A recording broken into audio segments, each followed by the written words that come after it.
మాఘమాసం స్టార్ట్ అయిన 5వ రోజు నుండి వసంత పంచమిగా పరిగణించి సరస్వతీదేవి పుట్టినరోజుగా అమ్మవారిని ఆరాధిస్తారన్నమాట. యాక్చువల్గా అయితే ఈ రోజున ఎవరైతే ఫస్ట్ టైం స్కూల్కి వెళ్తూ ఉంటారో విద్యాభ్యాసం చేస్తే చాలా మంచిదనే ఉద్దేశంతో చాలా స్కూల్స్లో ఈ అడ్మిషన్స్ కూడా జరుగుతూ ఉంటాయి. ఆ రోజుల్లో స్కూల్లో కూడా ఈ అమ్మవారి పుట్టినరోజును చాలా ఘనంగా జరుపుకుంటారు. దీన్ని మాఘశుద్ధ పంచమి అని, శ్రీ పంచమి అని, వసంత పంచమి అని రకరకాల పేర్లతో పిలుచుకుంటారండి. ఏదేమైనా అమ్మవారిని ఆ రోజు ఆరాధిస్తే చాలా మంచిదంట. చాలా మంచి ఆలోచన శక్తిని కానీ జ్ఞానశక్తిని కానీ అమ్మవారు ప్రసాదిస్తారు.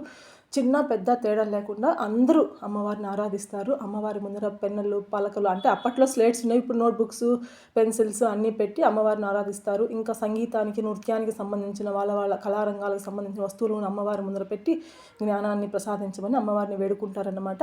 తర్వాత అమ్మవారికి నైవేద్యంగా తెల్లటి వస్తువులతో అంటే పాయసం కానీ పాలు కానీ పెరుగు కానీ ఇలాంటివి నైవేద్యాలు పెట్టి తెల్లని పువ్వులతో అమ్మవారిని అలంకరించుకొని ఆరాధిస్తారన్నమాట. నైవేద్యాలన్నీ సమర్పించి ఎవరెవరి శక్తి కొలది వాళ్ళు సమర్పించుకొని అమ్మవారిని ఆరాధిస్తారు. అందరూ అమ్మవారి కృపకు పాత్రలు కావాలని కోరుకుంటున్నాను. Thank you friends, thank you so much, bye.